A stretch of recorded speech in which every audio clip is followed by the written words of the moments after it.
¿Qué tal? ¿Cómo está? Muy buenas noches. Un placer saludarles. Soy Fernando del Rincón. Bienvenido a Conclusiones. Sin duda alguna, la OEA de Luis Almagro, el secretario general de este organismo, fue por algún momento una especie de villano, criticado por una visita que hiciera el propio Luis Almagro a Bolivia, en lo que muchos interpretaron fue un espaldarazo para Evo Morales y el tema de la reelección.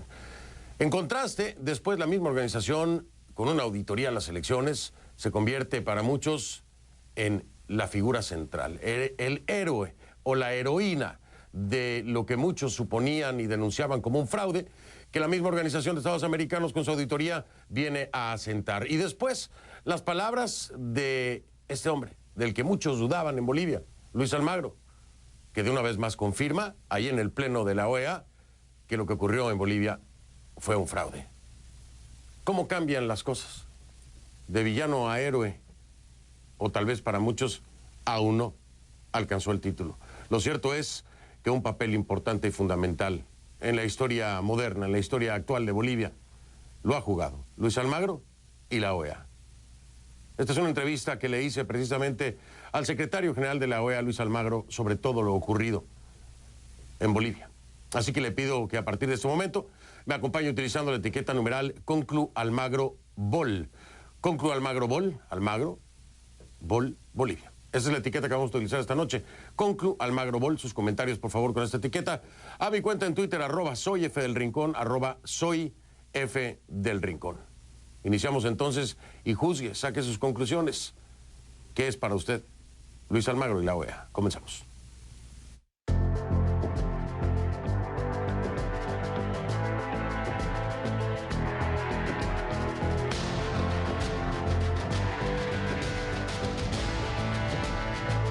Le doy la bienvenida y por supuesto agradezco me acompañe al secretario general de la OEA, Luis Almagro, que está esta noche con nosotros en Conclusiones. Secretario, muchas gracias de nueva cuenta por su tiempo. Bienvenido como siempre.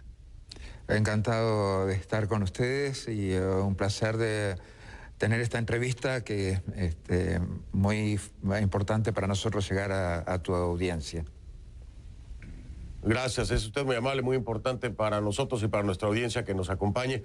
Oiga, déjeme entrar de lleno con un tema que sin duda alguna pues generó mucha polémica y después hubo muchas dudas. Estoy hablándole de Bolivia, de una visita que realizara usted en mayo de este año a Bolivia. Fue interpretado por muchos como un espaldarazo para la reelección de Evo Morales.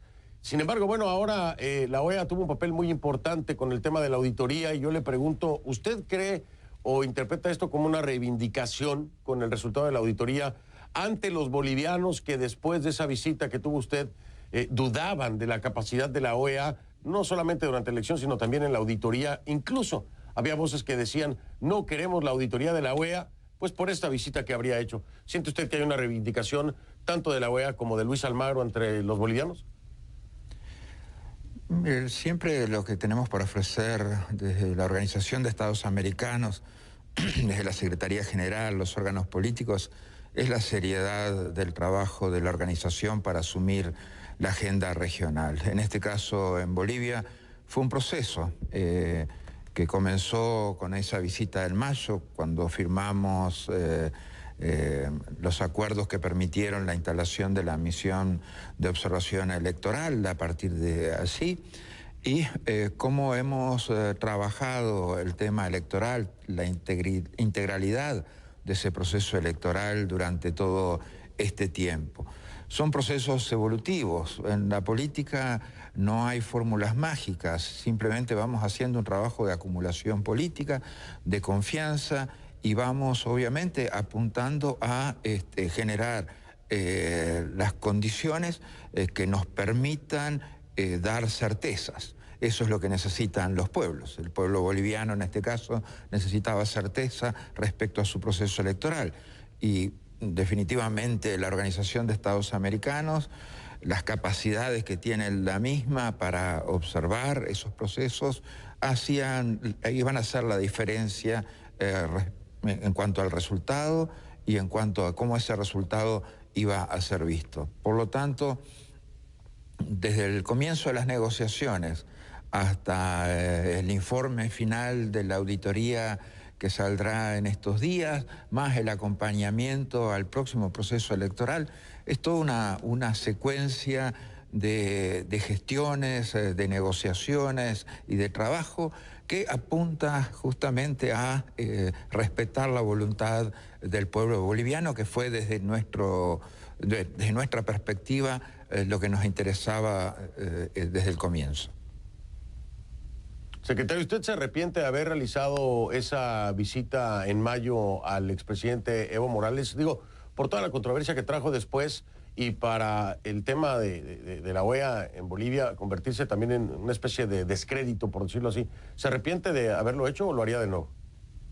Lo tendría que hacer de nuevo. Como dije, o sea, sin esos eslabones fundamentales en este proceso, no hubiéramos llegado nunca a tener la posibilidad de culminar nuestro trabajo con el informe de la misión de observación electoral y con el informe preliminar de la auditoría, el informe final de la auditoría que saldrá en el próximo tiempo. O sea, todos estos trabajos son de acumulación política. Si quería alguno que empezáramos por el final, no iba a ser posible. O sea, que todo este proceso apuntaba a un objetivo claro, que en definitiva fue trabajado de esa manera, y era dar certeza a la gente. Y eso puede ser una satisfacción profesional, pero ya estamos enganchados en el siguiente proceso y por lo tanto tendremos que seguir trabajando. Sí, yo quiero dejar claro aquí, porque a muchos tal vez se les olvide, en este programa y con un servidor, el secretario Luis Almagro, cuando le pregunté en su momento si la reelección era un derecho humano, el secretario Almagro me lo dijo aquí: para mí no es un derecho humano. No lo es. Digo, para dejarlo no claro, es. porque, digo, nada más para... ¿Se acuerda, no?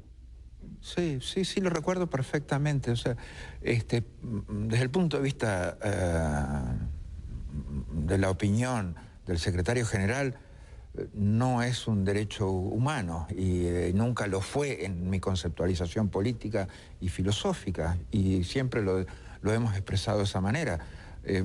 Me gustaría definitivamente que esto sirva para que tengamos una opinión consultiva de la Corte Interamericana que erradique esa duda de una vez por todas y que ya ese argumento no sea nunca más utilizado en el continente, porque los precedentes al respecto han sido muy negativos y por lo tanto es hora de dar un paso adelante y que este tema quede resuelto. Si lo pudo hacer la Comisión de Venecia a nuestro pedido, es hora que lo haga la Corte Interamericana de Derechos Humanos.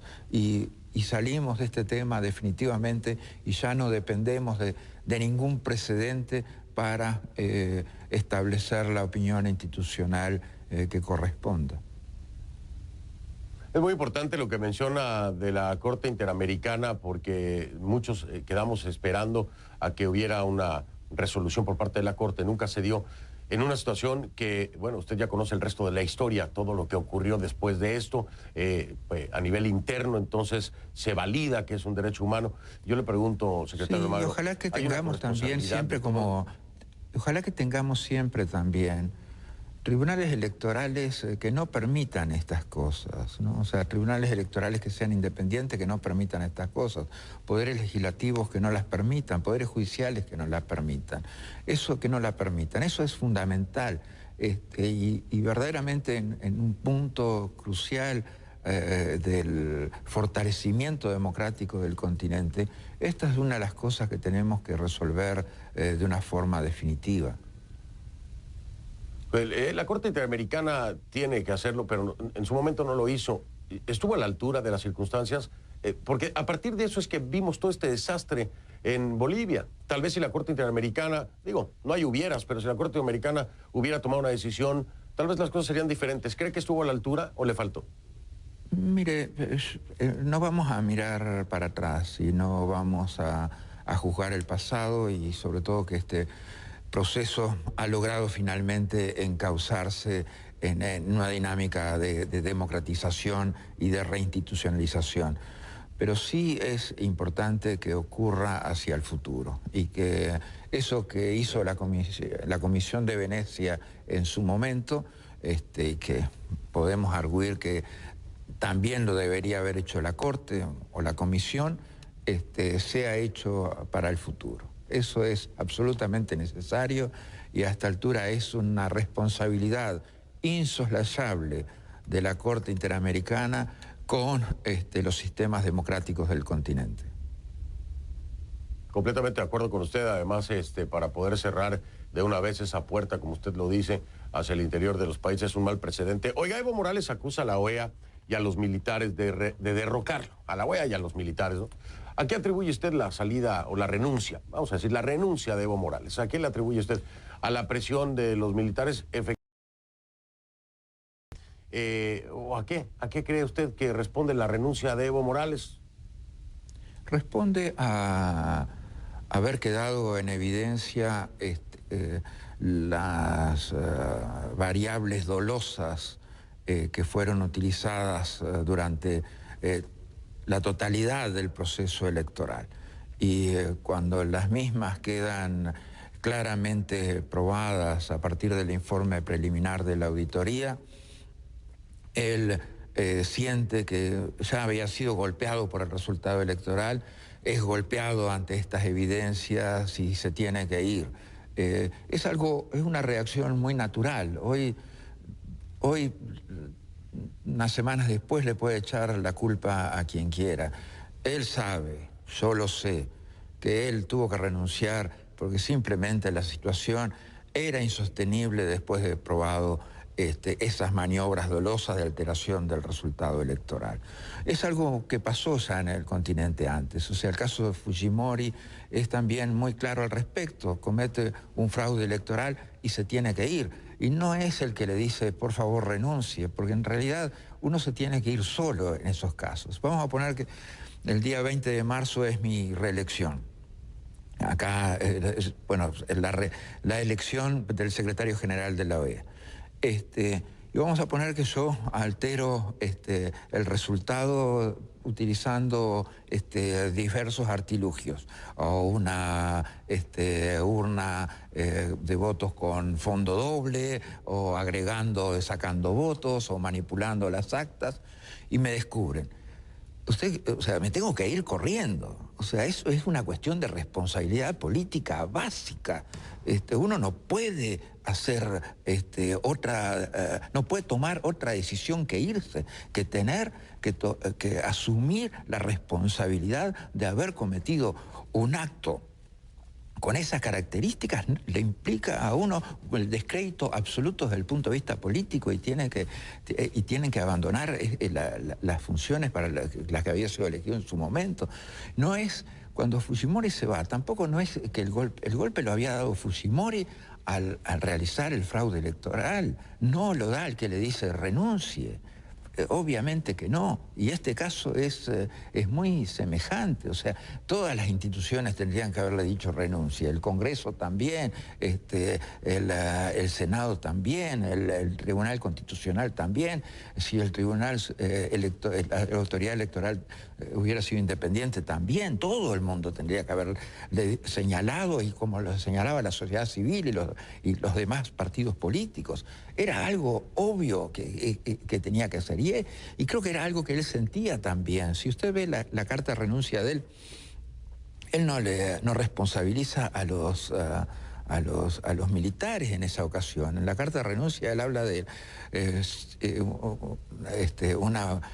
una presión cívico-policial, pero la renuncia es la renuncia. O sea, en el golpe del 2002, Chávez estaba detenido, con guardias en la puerta, con fusiles, y no renunció. O sea, si él sentía que tenía razón y que verdaderamente su reputación estaba siendo difamada, no hubiera renunciado, pero él sabía que el peso de la historia y el peso político se habían inclinado y que era la única salida posible. Pero Evo Morales no asume responsabilidad hasta el día de hoy, no asume responsabilidad, continúa acusando al gobierno interino de Yanine Áñez. Y de ahí la pregunta, ¿usted cree que Pero ya Evo nadie Morales dice eso. decide renunciar Evo Morales porque sigue, hace un mea culpa o porque está huyendo, secretario Almagro, está huyendo de cualquier responsabilidad penal que pudiera enfrentar? Sí, porque, o sea, esta es investigación. O sea, hoy hay una responsabilidad política clara de Evo Morales que lo lleva a renunciar. También hay responsabilidades que tendrán que ser investigadas en su momento, con estricto apego al Estado de Derecho y a la justicia, por las cuales eventualmente esas responsabilidades penales, criminales a las que usted hace referencia, pueden extenderse bastante más allá del Tribunal Supremo Electoral. Es claro que una vez que él tiene conocimiento de la situación, por lo menos intenta encubrirla, o sea, ni que hablar otras acciones que trataron de validar ese resultado que lo favorecía. Entonces, hay una responsabilidad política muy clara al respecto, pero hay también, y debe ser investigada si la hay, esas responsabilidades criminales a las que usted hace referencia. Y muy interesante el momento en que se encuentra Bolivia. La pregunta es, en este gobierno interino de Yanine Áñez, ¿se debe iniciar ya ese proceso? ¿Debería de iniciarse esta investigación de posibles hechos criminales, responsabilidades penales?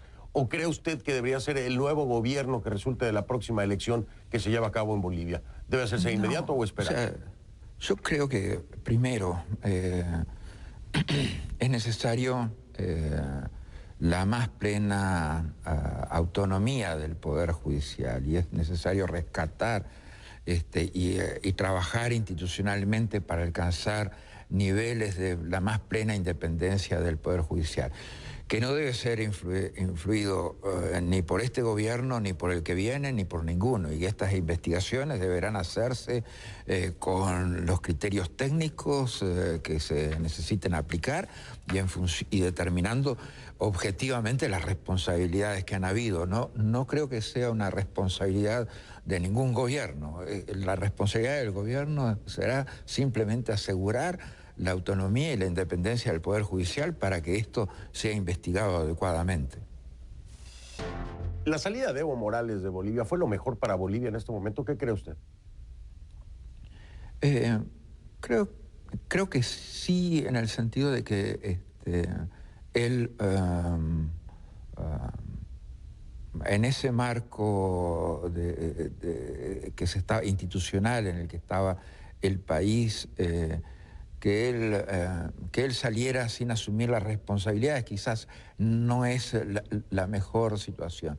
Pero Bolivia precisaba fundamentalmente estabilidad, paz o pacificación, precisaba un proceso de diálogo y de negociación que estuviera lo menos contaminado por las variables políticas anteriores y que se pudiera trabajar un futuro en el cual las razones de polarización que habían llevado a Bolivia o habían empujado a Bolivia en la última década y media desaparecieran completamente. Entonces, en definitiva, su partida sí fue algo positivo para Bolivia. En este sentido, se va a México, ¿no? Evo Morales recibe el asilo y precisamente México, junto a otros países, critican fuertemente lo que ocurre en Bolivia. Aseguran prácticamente que es un golpe de Estado o, en el menor de los casos, el quebrantamiento al orden constitucional. ¿Qué responde usted a aquellos que insisten en esto? Por supuesto, el gobierno de Andrés Manuel López Obrador y otros países que usted conoce muy bien, como Venezuela, Nicaragua, incluso desde la propia Argentina, el presidente electo Alberto Fernández, siguen en esta misma línea de lo que dicen es un golpe de Estado. Mire, nosotros nos hemos expresado al respecto, hemos sido claros al respecto, lo hemos reiterado al comienzo de esta entrevista. En cada uno de los casos ha quedado claro que cuando hay una manipulación dolosa de un proceso electoral como este, la responsabilidad política es tan clara que aquel que es responsable último de la misma tiene, y los responsables en cadena tienen que dejar sus puestos, porque ya han perdido completamente la confianza de la ciudadanía y la confianza de las instituciones. Eso es muy claro que es así. Después, las elaboraciones respecto al golpe de Estado es algo que ya Bolivia ha dado los pasos adelante de reinstitucionalización. Ya han habido negociaciones, ya se han aprobado leyes que incluyen un nuevo cronograma electoral, la posibilidad de nombrar las autoridades electorales. O sea, Bolivia ya está encaminada en ese proceso de reinstitucionalización. El propio Tribunal Constitucional,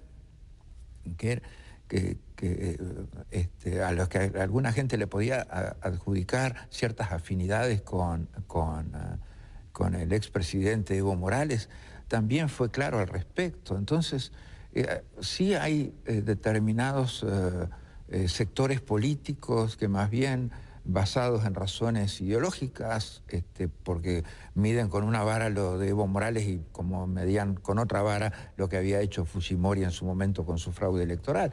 Y son dobles estándares que no son admisibles. Bueno, nosotros no podemos trabajarlos en esa dinámica ideológica de la organización. Tenemos que ser muy claros al respecto y, como decía hoy, dar las certezas jurídicas e institucionales que se necesitan. Y Bolivia está en ese camino. Bueno, dejémoslo andar en ese camino. Están en sus procesos de diálogo y negociación. Dejémoslo recorrer ese camino. Han ido afirmando la institución a través de nueva legislación. Dejémoslo recorrer ese camino. Ya esas variables ideológicas también tendrían que ya haber dado vuelta la página y estar apoyando ese futuro de Bolivia. Ahora, déjeme entrar un poquito en detalle.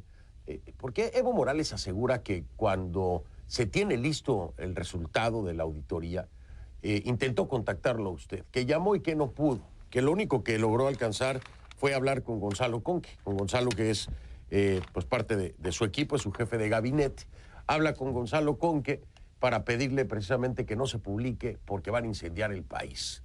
Secretario Almagro, ¿es cierto? ¿Lo intentó contactar? ¿Por qué no habló usted con Evo Morales? ¿Qué pasa en este intercambio? ¿Y por qué les pide? ¿Por qué les pide, fundamentado en qué, que no publiquen el resultado de la auditoría? Mire, esto en realidad la historia es bastante diferente a esa. En primer lugar, nosotros teníamos un comunicado listo ya desde el mediodía, por el cual pedíamos nuevas elecciones. Era un comunicado de la Secretaría General. Es el presidente Evo Morales quien señala que no podíamos sacar ese comunicado de esa forma porque resultaba una opinión política de la Secretaría y por lo tanto, obviamente, nosotros necesitábamos fundamentar ese párrafo con los informes técnicos correspondientes. Y eso fue exactamente lo que hicimos. Y se los dimos con suficiente antelación.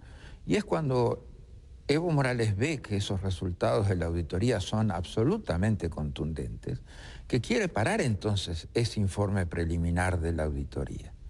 Y eso ya era inaceptable. O sea, una vez que ese informe había tomado cuerpo y había sido trasladado a la otra parte, lo único que quedaba era hacerlo público, una responsabilidad que es detener la publicidad de ese informe. A esa altura era un pedido absolutamente improcedente y no hubiera servido para pacificar Bolivia, hubiera sido al contrario, un detonador de mayores males para el país. Pero eso es muy claro que es así. O sea, ¿cómo?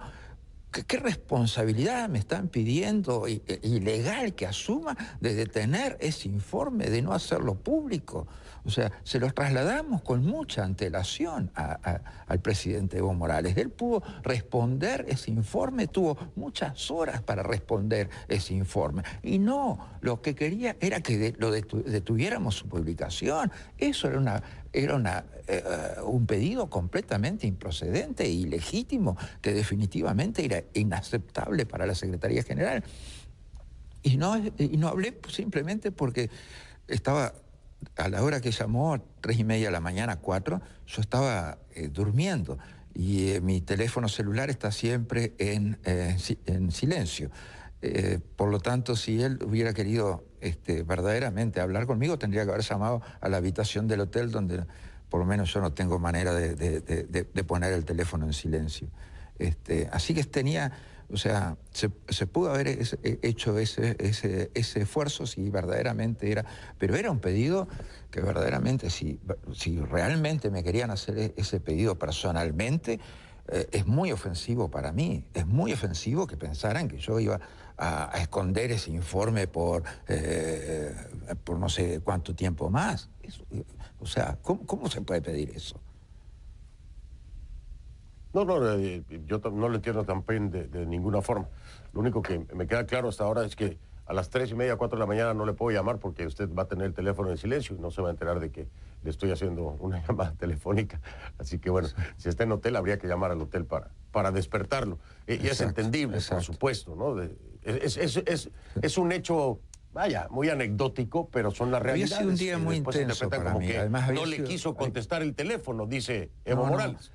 Y había sido un día muy intenso para mí y muy duro, porque yo estaba visitando Bahamas, la zona afectada por el huracán Doria. Isla Abaco, Isla Gran Bahamas, y había visto mucho dolor humano. Había sentido el dolor de los familiares de las víctimas, el hecho de que las comunidades sentían la falta de las personas que habían desaparecido, de cada casa. Sabía que de esta casa desaparecieron 8, de esta casa desaparecieron 3. Completamente las viviendas de las personas arrasadas, los servicios arrasados. Había sido un día muy, muy duro para mí en términos de sufrimiento humano y de eso que todavía no tengo la capacidad de cortar, ¿no? de internalizar ese sufrimiento. Y bueno, y yo simplemente yo no iba a ver el informe de la auditoría, simplemente se necesitaba ese respaldo, se había trasladado, no íbamos a cambiar el informe y no íbamos a cometer un acto tan improcedente como ocultar ese informe de la opinión pública durante más tiempo. Durante ningún tiempo. Hubiese sido un disparate, un disparate absoluto. Antiético, inmoral, ¿qué le puedo decir? Hay muchos calificativos. Oiga, ilegal, ilegítimo, todos los calificativos. Ilegal. Exactamente, de acuerdo con usted. Hay quienes en este sentido, ya en el panorama regional, dicen que la OEA tiene un doble estándar para el manejo de las situaciones críticas por cómo se plantea o se expresa situaciones en países como Ecuador, como Chile, como Colombia, frente a situaciones como las de Bolivia o Venezuela o Nicaragua. ¿Qué responde usted a esto de dobles estándares en los que dicen prácticamente ir en contra de estos países alineados con el socialismo del siglo XXI y no así de los gobiernos, por ejemplo, de Iván Duque, de Sebastián Piñera, de Lenín Moreno? ¿Qué responde eso? Eso es algo completamente falso y también es una dimensión de crítica que tiene un fuerte componente ideológico y que es inadmisible. Esa misma gente, cuando otras ocasiones tampoco las ha obviado y ha omitido. Y muchos saben que he asumido responsabilidades políticas. Usted mencionó algunas al principio que me valieron mucha crítica de la derecha. El caso de Bolivia es muy paradigmático en esto. O sea, hubo un momento, determinados meses, que fui criticado por la derecha o la oposición política del país, y otros momentos, como ahora, que soy criticado por la izquierda del país. O sea, actuamos con ecuanimidad, ponemos los principios sobre la mesa y nos apoyamos en informes técnicos contundentes. Ese es nuestro trabajo y eso es lo que vamos a seguir haciendo. No podemos entrar en estas disquisiciones y estos juegos ideológicos porque se nos enreda completamente la organización. Eso sería también algo que sería inadmisible de ningún punto de vista. Imagínense que todas mis los posicionamientos estuvieran contaminados de ideología. No, a veces se ha enojado conmigo la derecha y a veces se ha enojado conmigo la izquierda. Y pueden repasar todos estos años de actuación y van a ver que han sido varias veces uno y varias veces los otros. Y en ese fuego cruzado, lo único que podemos hacer es apegarnos a los principios y apegarnos a las investigaciones y a las conclusiones de los informes técnicos correspondientes. Y no contaminar con ninguna variable ideológica, ni esos informes ni los principios.